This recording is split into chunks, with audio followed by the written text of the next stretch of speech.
Welcome to Philosophy Talk, the program that questions everything. Except your intelligence. I'm John Perry. And I'm Ken Taylor. We're coming to you from the studios of 91.7 FM, KALW, San Francisco's oldest, most innovative public radio station. Continuing conversations that begin at Philosopher's Corner on the Stanford campus, Santa Clara County's oldest and most innovative university. Well, there you go. And today, John, we're going to talk about the erotic versus the pornographic. You're a man who likes definitions and distinctions. Help me define, distinguish.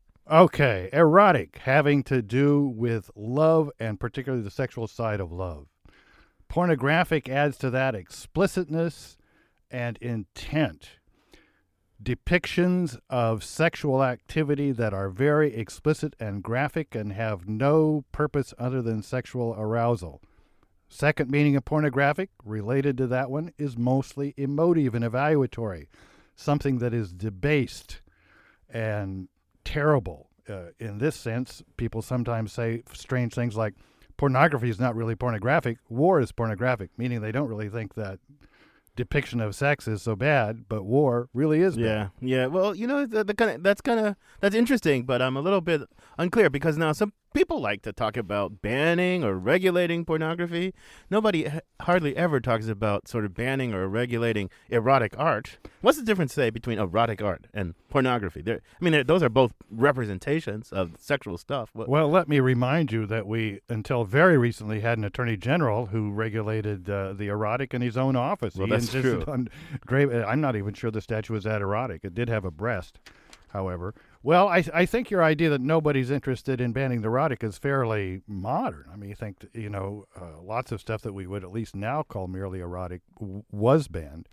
But in terms of the current political and cultural climate, nobody's really talking about banning erotic art, even very explicit erotic art, like, say, the Japanese erotic art. Well, what's the big difference? Why does pornography, that sounds like a swear word, and you talked about its evaluative, emotive meaning. Well, where does that come from? I mean, is it just some people look at sexual things and say, yuck, I don't like them, and they want to ban them? Well, there's certain kinds of pornography that everybody, or virtually everybody, agrees isn't very good. For example, child pornography. And there's multiple dimensions of that. How was this pornography made? Some children had to engage in sexual activity. That's not good. Who would watch this? Somebody who enjoyed doing that. That's a dangerous kind of person. But let's talk about just, garden variety. Ordinary adult pornography made by consenting actors and actresses. What's wrong with it? That's the question you're asking. Yeah, that's the question I'm asking. I thought you were going to tell me, but you just told me my own question. Well, I'm trying to clarify. Yeah. It's really, I think, I want to say something on behalf of the erotic. The erotic is really cool and really important, and people are always afraid of it. And I fear that lots of reactions that call that stuff pornography is reacting out of fear of the power of the erotic. But well, I'm sure that calling erotic art pornographic is a fearful reaction, but I'm not sure that calling pornography pornographic is a fearful reaction. Well, you know what? To get the real distinction, maybe we should talk to somebody who actually produces this stuff. Our roving philosophical reporter, Amy Standen, went out and did just that. She files this report. My name is Carol Lee, also known as Scarlet Harlot, and I'm a sex worker rights activist, and I also produce and direct and edit erotica and pornography. What I hear in a kind of anti-porn perspective is a condemnation of a huge part of society that is basically trying to communicate about sex. My own work in porn has been towards developing positive sexual imagery, to keep our sexuality healthy, to allow us to express our diverse sexualities. That's very important to me. I know a lot of other people making similar kinds of work and making work that expresses diverse kinds of sexualities. A lot of great lesbian porn, great gay porn, and I think most of us call ourselves pornographers just so that we aren't divided from each other, so that, we don't have the good people producing erotica and the bad people producing pornography. That distinction separates us and inherently condemns us. Pornography just means bad. It's like we're reclaiming bad, so we're pornographers. The pornography that Carol Lee makes is positive. It features people in all shapes and sizes. It plays with sexual stereotypes while also challenging them. Still, Lee doesn't criticize other kinds of porn. She says that violence and objectification are just parts of sexuality, and there's no use repressing them. Well, for consensual adults, of course, everything goes. We use sexuality to explore the darker areas of our psyches, and that is also part of sex, and I think that needs to be part of sex. I mean, there's rape depicted in porn, if it's real rape, or, child pornography. I mean, certainly, if an illegal act is committed in the context of making the porn, then that is illegal. That should be illegal. But in terms of consensual activities, pleasuring people is very positive. I understand that people say that violence in porn causes more violence in society, but curbing portrayals of violence in the context of sexuality, I think, is more damaging. What about curbing violence on the news, curbing violence in mainstream cinema? I do think we need to address issues of violence, probably by addressing issues of child abuse. Imagery does fit in. I'm not going to deny that it fits in, but how do we start fixing things? Not by pointing the finger at someone else and saying, your sexuality is bad, we're going to make the display of it and investigation of that illegal. For Philosophy Talk, this is Amy Standen. Thanks, Amy, for that very interesting piece. Ken, I mean, that kind of got at the strange things that happen with language. She said, Amy's interviewee said, pornography is bad. It's just plain bad. But we know that in contemporary lingo, bad means good. I think pornography versus erotic has come to being kind of a class or hoity-toity distinction. Erotic, that's what people that like to go to the ballet call what people that like to drink beer call porn. Yeah. So these words are just all over the place. Well, yeah, half the battles in the world are the battles over the terms. Who gets to define the meanings? But you know what? To help us talk about that, we have a guest who knows more than you and I do about this, but we'll have a scintillating discussion, I'm sure. We have Professor Anne Ashbaugh. She's a professor of philosophy from Colgate University. She's mostly written about Plato and Merleau-Ponty, but recently she's been delving into the erotic and the pornographic. Anne, welcome to Philosophy Talk. Hi, nice to be with you. Great way of framing the issue, and I very much am in agreement with this lady who presented the issue of violence. And I think that, as an entry, if you want me to, what I would like to do is to say, look, this word, I think, has to be removed, because as long as we keep calling anything... Now, which word has to be removed? It has to be removed. The word pornographic Oh. needs to be removed from references that pertain to eroticism completely. And I think that the reason is because we've made a mess, I think, out of our understanding of human sexuality. And in order to rectify it, what I'm going to propose, or what I propose, is that we really call pornographic only that which, in fact, turns eroticism into a violation. Not just violence, because she's right. There is a kind of violence, or at least very strong action and activity and even pain in sex. Well, and it's John Perry. I want to focus a little on your proposal before we get... I mean, I think you're swimming a little upstream, because pornography is, if anything, it's getting a wider and wider use. It's the name of an industry. Jay Leno talks about watching porn unashamedly. So I think it's getting a less and less of this morally negative term, and just it's becoming more and more just a description for a certain genre that people aren't all that embarrassed about. Okay, then, if you think that we could actually move that way, I think we're moving backwards, however. I think that, in fact, the climate I think that Ashcroft's act that you mentioned earlier is not accidental. I think we're turning back. I think that all the publicity about Janet Jackson's breast, nobody noticed that there was an act that was a violation that actually exposed the breast at the Super Bowl not this year, but last. And I think that we're slipping back. I think that in the 60s and the 70s we were gaining ground. So I see us... You think the objection should have been to pulling off her blouse rather than what that led to, revealing the breast? Yeah, yes, I see your point. Yes. I see your point, and I think it's a good point. I want to save it for a little bit, though, because in a little bit we'll really focus in on pornography. But right now, I want to focus in on what you started to focus in on, the erotic. Because one of the things about this is that I think people fear the erotic. They fear the power of the erotic, the energy of the erotic. In Amy's piece, the I can't remember her name. She talked about the dark side of sexuality and how people fear that. I mean, so just tell me what you think about the erotic before we talk about pornography.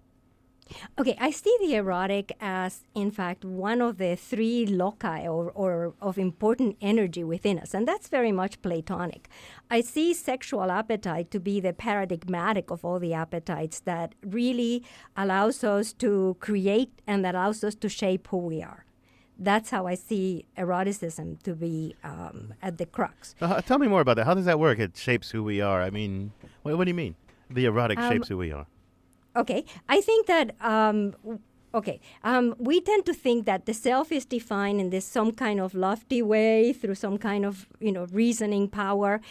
But specifically who we are has a lot to do with what we want, how we want to present our bodies, how we, in fact, enjoy pleasure, how we are able to give contour to that. So that, for instance, people today are beginning to realize more and more that the kind of sexuality they have, it's important. It's crucial to who they are, right? If they're gay, if they're straight, if they enjoy pain, if, in fact, any of those things they're not generalized. We have generalized them to deal with them in society. So a person's particular identity, you're saying, is tied up with kind of who they are to themselves as an erotic being, a center of kind of erotic possibilities. Who will I have this kind of joyful union with? What will be the structure of this joyful union? And that sort of somehow defines me as a being in the world. Is that kind of what do I get you? I think so.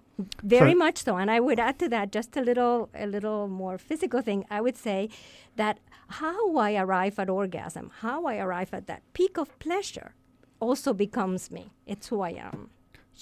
So let me cast a negative point of view here, just for try. I mean, why is it so important? I mean, one of our other bodily appetites, one that might be more important, is what we like to eat. Some people like to eat vegetables. Some people mainly like carbohydrates. I love cinnamon rolls. But I don't think that defines who I am. And if I became convinced that eating a couple cinnamon rolls a day was really bad for me, I'd give it up. Or if I became convinced that the things I eat were kind of the result of cruel treatment of animals, I'd give it up. So why is sexuality and sexual preference any deeper than whether you like vegetables or not? Well, I think that they're interrelated. I think that if I'm a vegetarian, I become a certain kind of person. But I think that it's less defining. Look, it's physically defining. We are what we eat. And in fact, the news about cows, etc., was making it quite. Yeah, I'm going to go there. I'm going to say, look, all of appetite is defining, because I think that if we take out, Plato talks about having reason, having a will, and having appetites.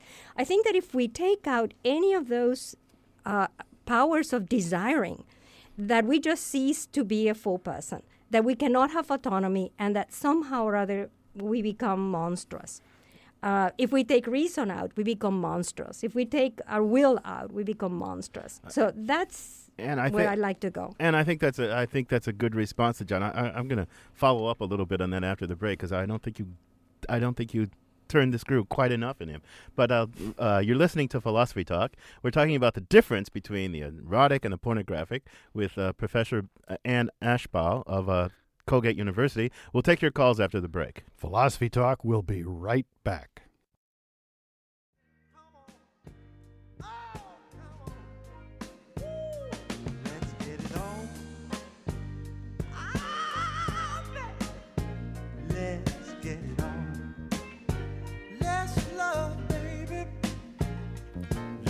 Marvin Gaye with Let's Get It On. I'm John Perry, and you're listening to Philosophy Talk. I'm Ken Taylor. Our guest is Anne Ashbaugh of Colgate University. What do you think is the difference between the erotic and the pornographic? If you're listening, call in. You can call in at 415-841-4134. That's 415-841-4134. That's if you're in the Bay Area. Now, all you people out there in computer land listening to us online, you can also call us toll-free, 1-800 1-800-525-9917. That's 1-800-525-9917.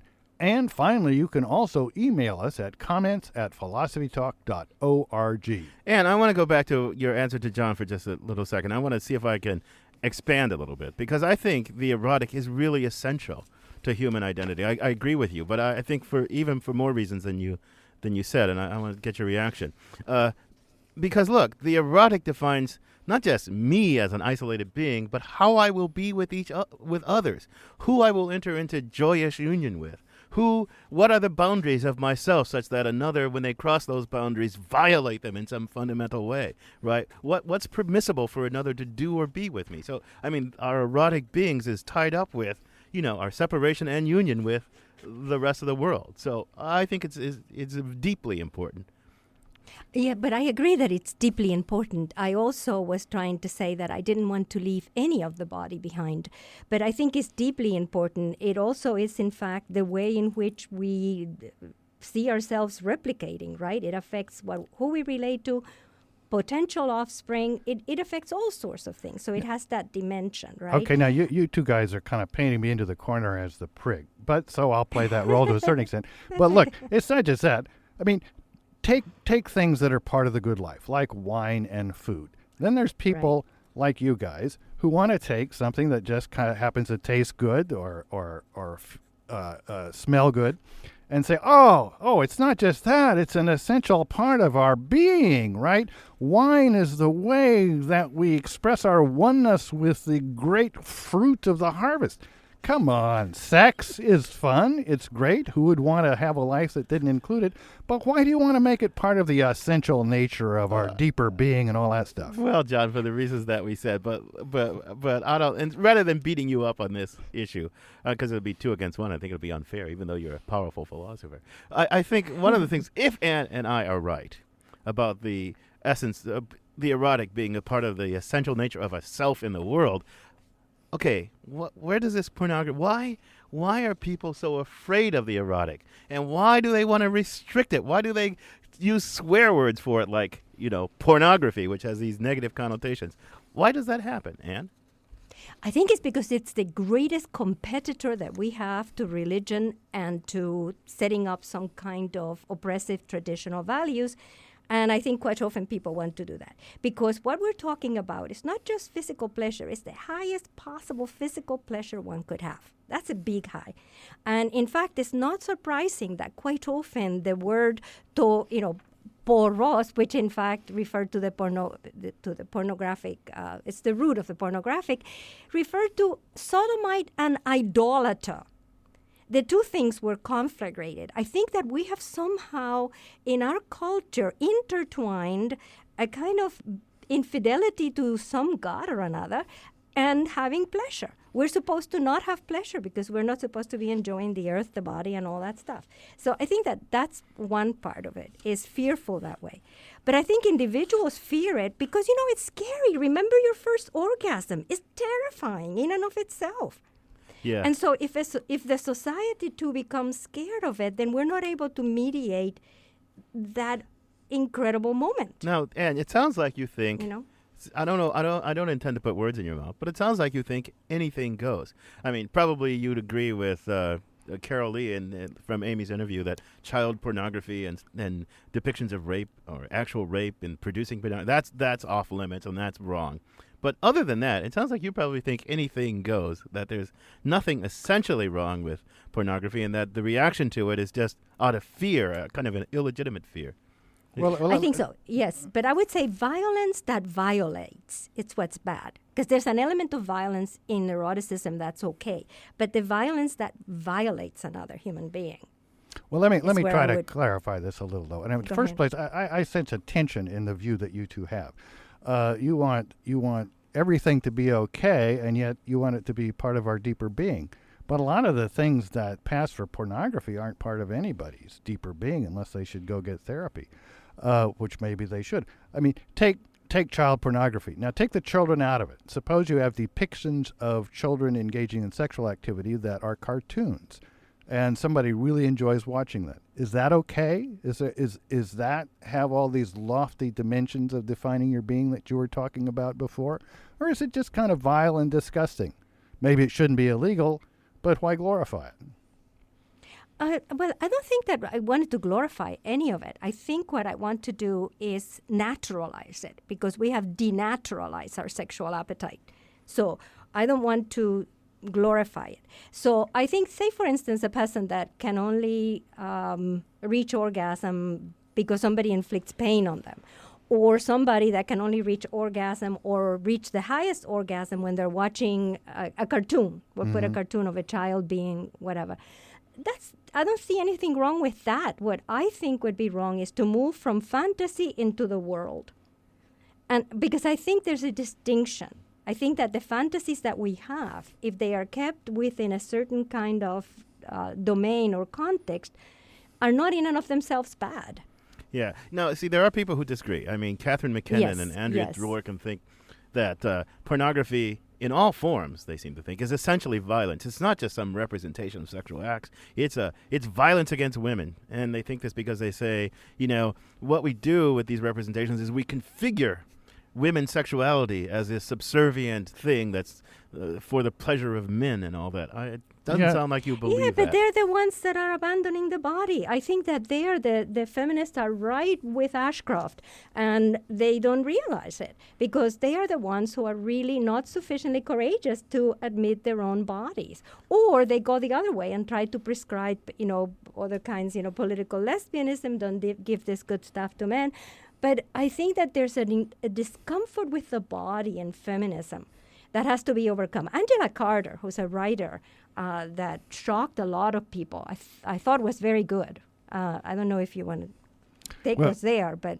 Well, I just before we take caller, I want to register a profound agreement with something you said. I do think that if we take pornography and the desire to watch pornography and how it varies from person to person, as just part of nature, then we can say, okay, look, maybe you enjoy this kind of fantasies, but there is a big line between enjoying that kind of fantasies and real life.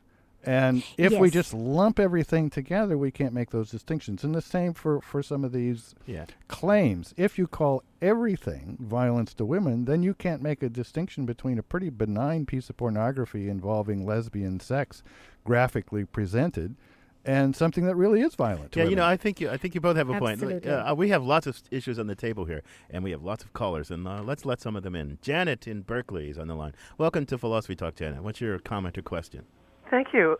I wanted to offer Quentin Crisp's definition of pornography. Okay, well, offer. Selling sex for more than it's worth. Selling sex. Now, that's a clever phrase. What do you take it to mean, Janet? My own reaction to his bon mot is that when you load everything else in your life that you desire into your dealings with pornography, then you're buying it for more than it's worth. Oh, I see. So you think it's a sort of overvaluing sexuality or something like that? I mean, kind of investing too much. Making it stand for everything else. Yeah. Okay, thanks, Janet. What do you think about that, Anne? Yeah, I mean, that if it means that I'm not ever going to then have a real sexual experience because I'm caught up in the fantasies, then yes, because I've abrogated life. Yeah. But people who watch pornography have real sexual experiences, often autoerotic. Is there something not okay about that kind of sexual experience? You know what? We have a caller. Fine. We have a caller, Larry in Fremont. I think you're on just this topic. Isn't that right, Larry? Welcome to Philosophy Talk. Yeah, I am. Hi. I wanted to bottom line this, that when you look at mainstream pornography, it's basically pictures of people having sex. And what it's used for, and the reason that it is the way it is because it's used by men to masturbate. And that's really what drives the multi-billion-dollar pornography industry, is that for men, sex is a behavioral motivation. It's one of the strongest ones. I'm not saying it's not also a drive for women, but it's much less. And we know this from modern science. We know this from the history of civilization, that all throughout recorded history, women have worked as prostitutes that service men, and this isn't. This just comes out of biology. But that's silly to say that women are less sex. I mean, those same women serviced each other.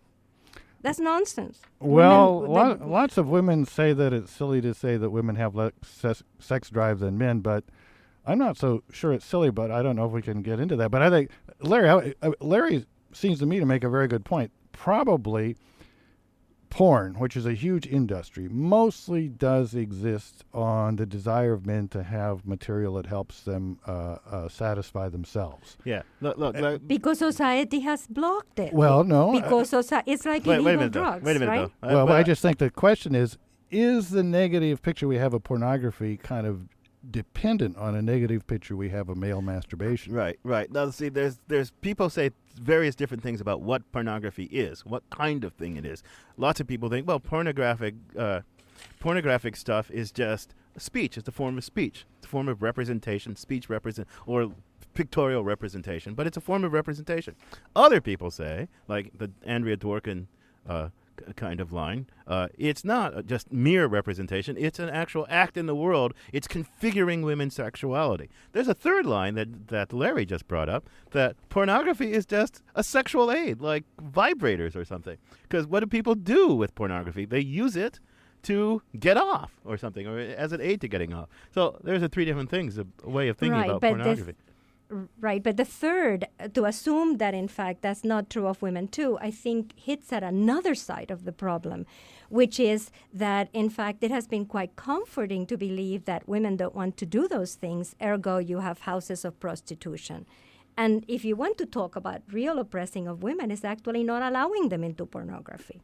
Yeah. John, you have an email question. Well, yeah, actually, 2 points I wanted to make. First, I wanted to go back to Janet and her definition of selling sex for more than it's worth. It's interesting that the porn industry doesn't pay people all that well, but it is one of the few industries where women get off better than men. And I read an interesting article in the LA Times that's saying that one effect Viagra has had is to make that disparity even greater, that men are a dime a dozen, but attractive women apparently are not. Now, I also want to read this email question that has to do with the theme we were just exploring of autoeroticism. This is from Zach Dubord in Pennsylvania. Do you think that some of the issues that people have with pornography are that while viewing pornography may not be an act of infidelity against God, but it's rather an act of infidelity to their existing sexual relationships? If the erotic is part of the self, and a part of the self that is supposed in scare quotes, to be shared with loved partners, is it wrong to share the erotic part of the self with pornographic actors or subjects of the picture? Interesting point. That's a good question. What do you think, Anne? Yeah. I think that you can actually bring your partner into it. I think that the secret might become a problem if, in fact, it is always done that way. But I don't think so because, for instance, suppose two people are engaging in a sexual act and they are actually having completely separate fantasies, but they're actually managing to connect in a wonderful way. I don't think our fantasies are real places where we betrayed. Yeah. But some people would say they are. That's an interesting I don't think so. Yeah. You're listening to Philosophy Talk. We're talking with Professor Anne Ashbaugh of Colgate University about the erotic versus the pornographic. You can join our discussion in three different ways. You can give us a call at 415-841-4134. That's if you're in the Bay Area. If you're listening online, you can call us at 1-800-525-9917. And last but certainly not least, you can send us an email at comments@philosophytalk.org. We have some callers on the line. Joe in Oakland's on the line. Welcome to Philosophy Talk, Joe. Joe, are you there? Yes, I'm here. Can you hear me? Well, yeah, I can hear you. Okay. Take it away. Anyway, there's been discussions about whether porno should be legal, for many, many years. And in this country, from what I can tell, it's pretty much legal. You can see it in theaters. You can buy it in the video store.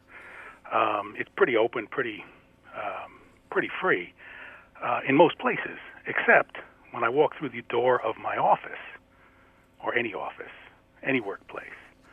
If I were to bring porno or even describe it or even play your radio show around the office, there's this sexual harassment rule that would probably shut me down and throw me out.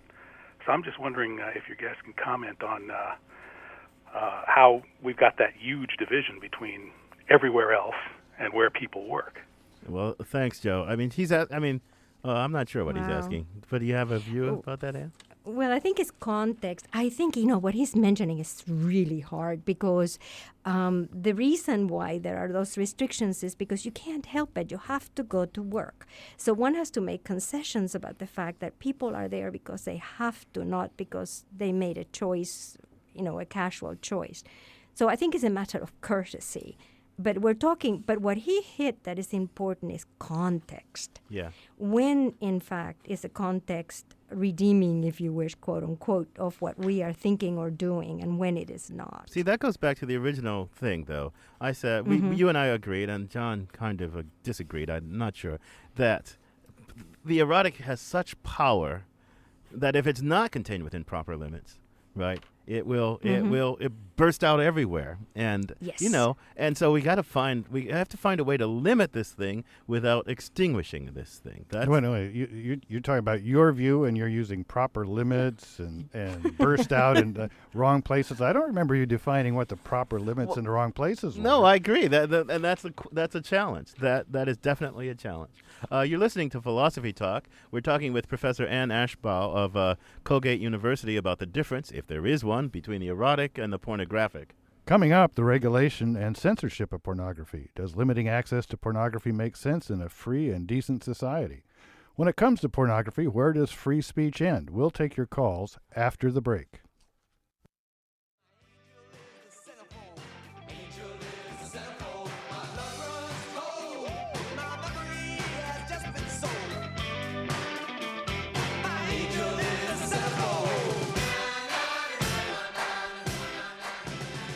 The J. Giles Band and Centerfold. This is Philosophy Talk, and I'm John Perry. Jay Giles, that's one of my favorite bands from those days. And I'm Ken Taylor. They gave a great show. We're talking about pornography and the limits of free speech with our guest Anne Ashbaugh of Colgate University. Call us, 415-841-4134. That's 415-841-4134. If you're out of the Bay Area, 1-800-525-9917. That's 1-800-525-9917.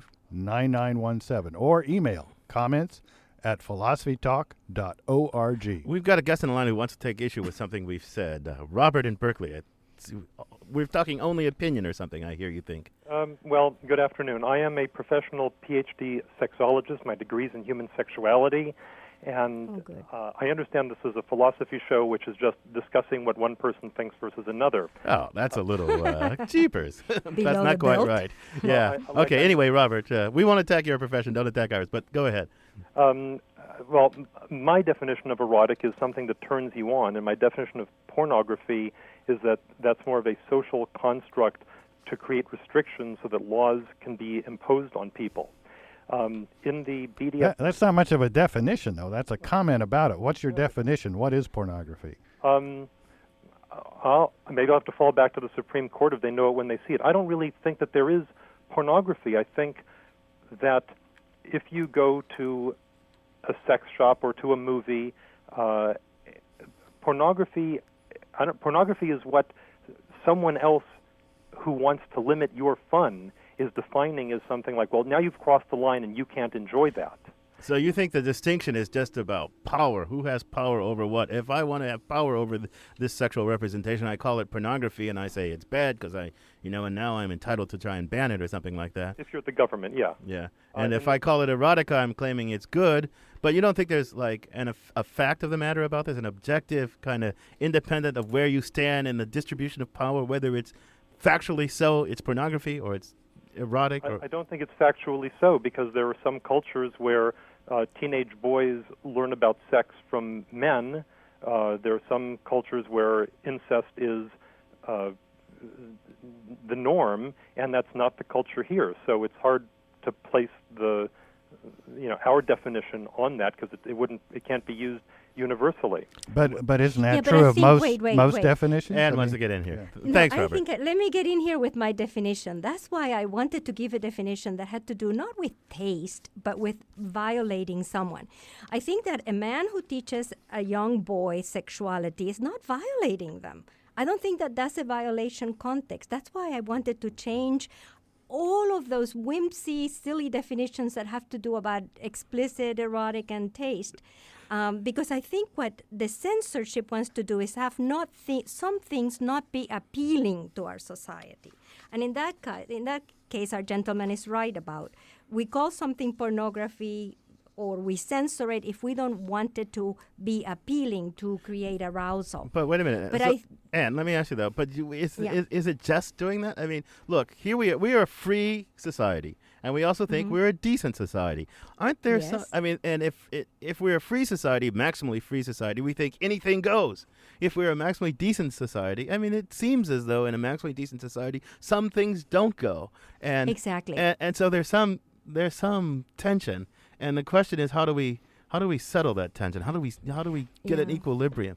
But I guess that's what the violation thing doesn't work. I guess I'm not clear, but to me, the violating of another person at the level of their sexuality is what is the problem, not in fact the educating someone, not in fact therapy.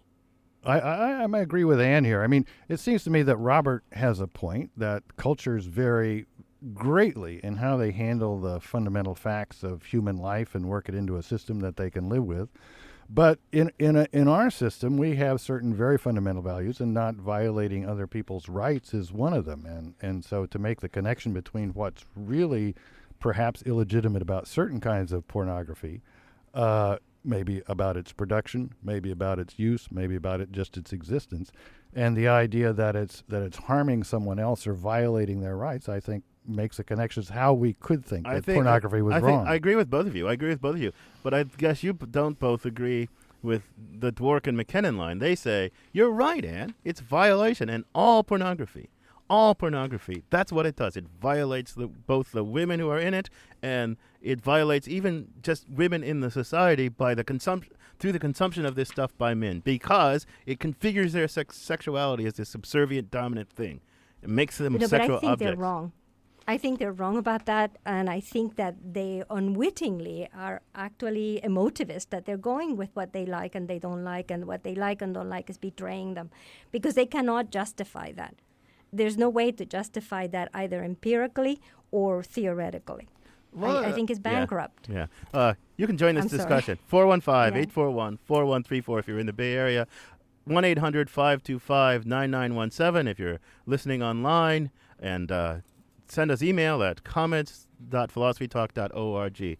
John, you wanted to... Well, I agree with Anne about that. I think the problem with pretending that pornography doesn't have a descriptive meaning and only has an evaluative meaning, as I think Robert was trying to do, and these claims become trivial rather than empirical. I think that if we want, the question is all pornography objectify women? Does all pornography involve violence to women? That's an empirical question we can answer. I think the answer is straightforwardly no, which isn't to say a lot of objectionable pornography does do those things.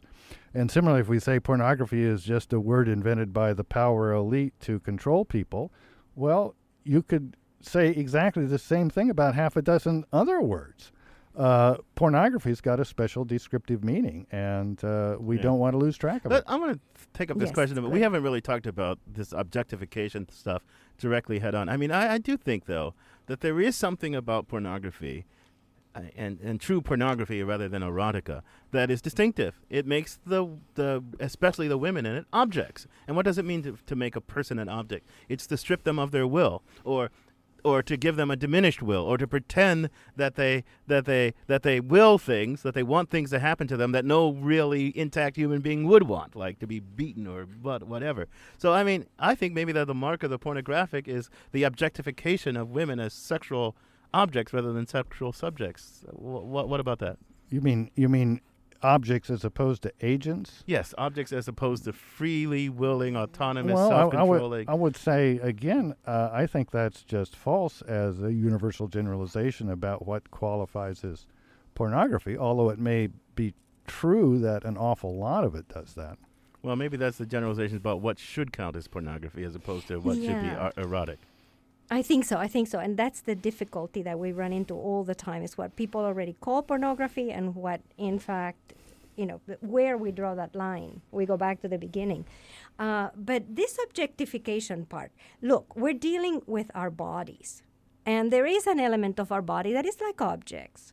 There is technique even about, in fact, good sex, right? I mean, some people develop technique with experience. And so there is always, it's because there's just like violence, and that's why I wanted to go to violation. There is, in fact, a certain way of mechanization that might happen until one gets really good at it. And then I think that so there's an element of objectification. There's a thin line there that our own sexuality invites a certain degree of objectification, but don't cross the line to violate that person's agency. I like what you said. I really like that distinction about the agency and the will of the other. We have a unique perspective here. Michael is on the line. Michael has acted in porn. Welcome to Philosophy Talk, Michael. First off, thank you for having such stimulating conversation. I will never go back to KQED. Thank you. Hey, there you go. One thing that I want to say that I feel that I've listened to the conversation we're missing about pornography is that it is acting. It is pretend. It is a fantasy world. People are getting paid to act in a certain way to stimulate other people's sexual prowess. One thing that porn has done for me has opened me up sexually, has opened me up as a person, and has changed my perspective on how I deal with people because of my openness of sexuality. Yeah. I'm not repressed religiously by my sexuality or anything else. And furthermore, when I was doing porn, I was getting beaten by another woman in an SM porn that was viewed by men and women. There was nothing sexual about it, but it was erotic for the people who were viewing it. And what we're missing here is that print photography and film photography is all acting. It's not real. But Michael, I take your point, and it's an excellent point, and Anne is saying yes, yes, yes.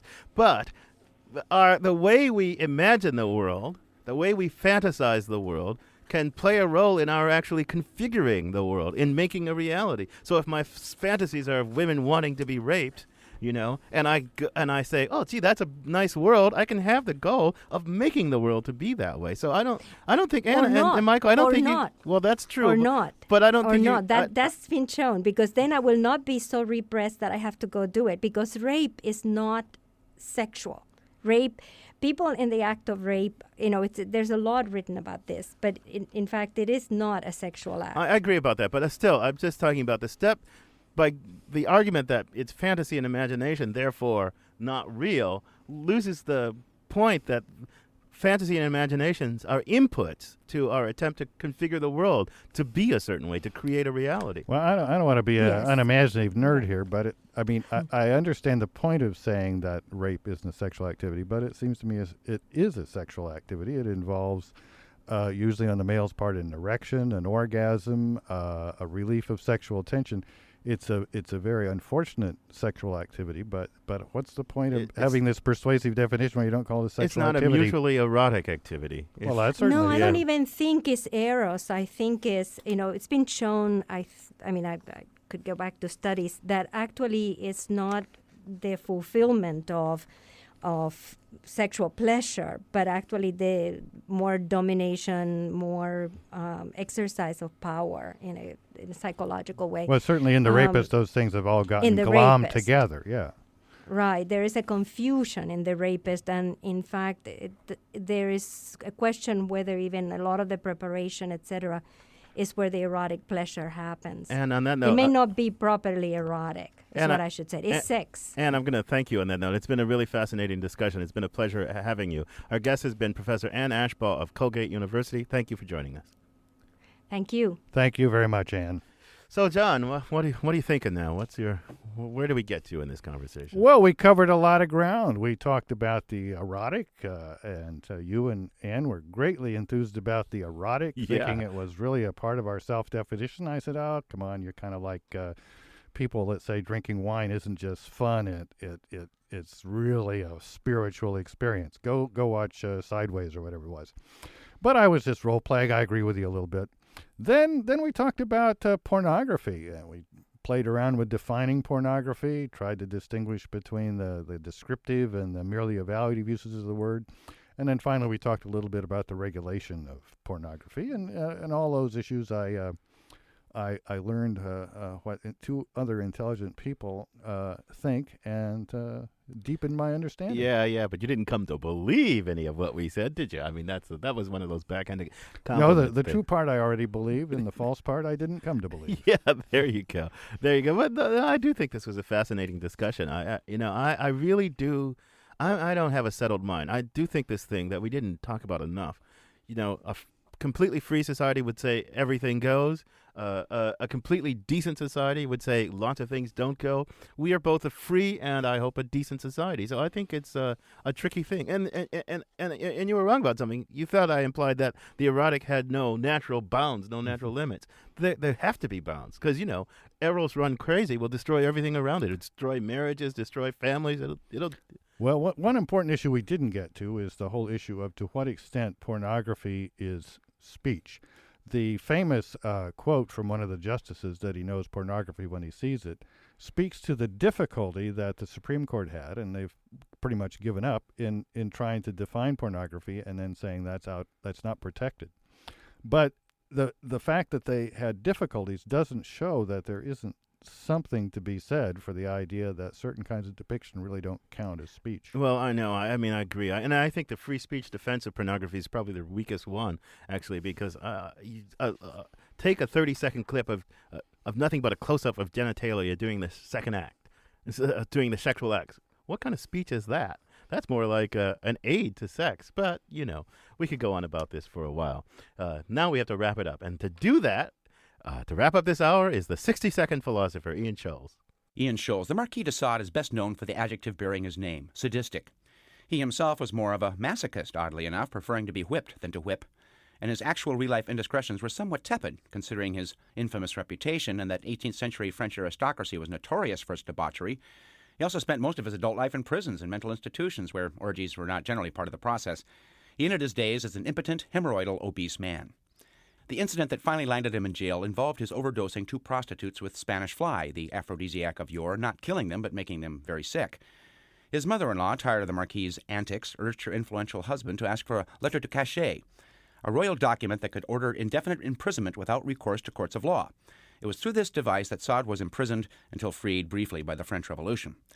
Though he had attempted a career as a playwright, it was while he was in prison that the Marquis de Sade wrote his infamous books, Philosophy of the Bedroom, Justine, Juliet, and 120 Days of Sodom. He also wrote more conventional novels under his own name, but is best known now for his cold and nasty pornography, published anonymously to make money. So what set him apart from the other aristocratic libertine pornographers of his time? Why was he put in prison? Why did he become infamous, while others, more sadistic than he, remained free and unknown? Biographers seem to agree that it was partly due to Sade's extreme sense of entitlement. His selfishness and narcissism in service of his deviance were mind-boggling. Putting it more generously, his combination of elitism and radical libertarianism was unique. He prefigured Freud and Nietzsche with his emphasis on survival of the fittest and his relentless belief that sexual appetite is at the heart of all human activity. In the 20th century, he was rescued from obscurity by the Surrealists, who much admired him for what we now call transgression. He has been the subject of constant plays, novels, movies, and critical biographies, all of which examine him for his philosophy, his sexuality, and, of course, his pathologies. But to this reader, the most fascinating incident in Sade's life came when he was freed by the revolution and briefly became a judge, deciding who would go to the guillotine and who would not. His in-laws, objects of Sade's fury and extreme paranoia, came before him. He later wrote, quote, "If I'd said a word, they would have been lost. I remained silent. That's the kind of revenge I choose," unquote. Not very sadistic, is it? I gotta go.